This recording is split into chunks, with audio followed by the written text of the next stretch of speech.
क्या कोई 5 साल का बच्चा पूरे ब्रह्मांड का सबसे चमकता तारा बन सकता है? एक ऐसा बच्चा जिसे सौतेली माँ ने झिड़क दिया, लेकिन जिसने अपने आत्मबल और भक्ति से भगवान को दर्शन देने पर मजबूर कर दिया। स्वागत है आपका मिथिक मंथान में, जहां हम खोलते हैं भारतीय पौराणिक कथाओं के रहस्यमयी पन्ने।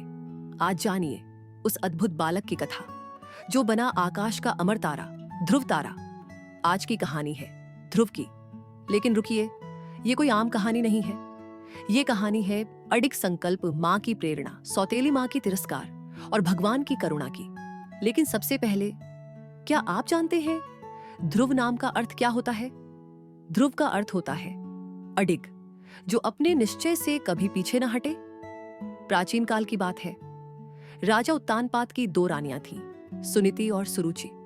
सुनीति विनम्र, शांत और सरल, सुरुचि सुंदर, अभिमानी और चतुर। राजा का झुकाव सुरुचि की ओर अधिक था क्योंकि वो सुंदर थी। अब सोचिए, जब राजमहल में भी एक मां को सिर्फ इसलिए नजरअंदाज किया जाए क्योंकि वह कम सुंदर है, तो एक छोटा बालक कैसा महसूस करता होगा। सुनीति का पुत्र था ध्रुव और सुरुचि का पुत्र था उत्तम।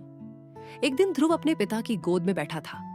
तभी रानी सुरुचि वहां आई और गुस्से से बोली, तू राजा की गोद में नहीं बैठ सकता, सिर्फ मेरा बेटा ही इसका अधिकारी है। ध्रुव को धक्का लगा, दिल टूट गया। वो भागा भागा मां सुनीति के पास गया। आंखें नम थीं, दिल में चोट थी। मां सुनीति ने जो जवाब दिया वही बना इस कहानी का मोड़। बेटा, अगर तू सच में अपने हक का स्थान पाना चाहता है तो एक ही रास्ता है, ईश्वर की भक्ति। अगर तू भगवान को पा ले तो तुझे कोई भी तिरस्कृत नहीं कर सकेगा। बस 5 साल का वह बच्चा निकल पड़ा अकेला जंगल की ओर। सोचिए, 5 साल का बच्चा, ना डर, ना रोना, ना शिकायत। रास्ते में मिला नारद मुनि। उन्होंने समझाया, बेटा इतनी कठिन साधना मत कर, घर लौट चलो। लेकिन ध्रुव का जवाब था, अब मैं पीछे नहीं हटूंगा, मुझे भगवान चाहिए और मैं उनसे मिलने तक रुकूंगा नहीं। नारद मुस्कुराए और सिखाया एक मंत्र, नमो भगवते वासुदेवाय। और फिर शुरू हुई अडिग तपस्या। भयंकर जंगल, खून प्यासे जानवर, ठंडी हवाएं, भूख प्यास। लेकिन ध्रुव टस से मस नहीं हुआ। महीनों तक वो एकटक खड़ा रहा, बिना हिले, बिना रुके। जब उसकी भक्ति की अग्नि से स्वर्ग भी जलने लगा, तब भगवान प्रकट हुए। सामने खड़े थे भगवान विष्णु, शांत, मुस्कुराते हुए। पूछा, बेटा क्या वरदान चाहिए? ध्रुव बोला, मुझे कुछ नहीं चाहिए प्रभु, मुझे तो बस आपके दर्शन चाहिए थे।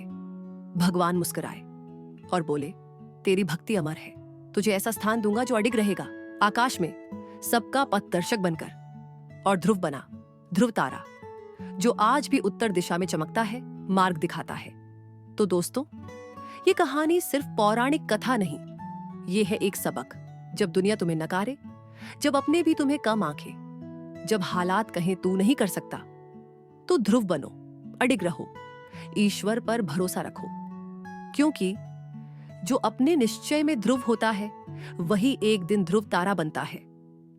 अगर आपको ये कथा पसंद आई हो तो वीडियो को लाइक करें, जय ध्रुव बालक की कमेंट में लिखें और ऐसे ही और पौराणिक प्रेरणाओं के लिए मिथिक मंथन को सब्सक्राइब जरूर करें। घंटी दबाना ना भूलें ताकि अगली कथा सीधे आपके पास पहुंचे।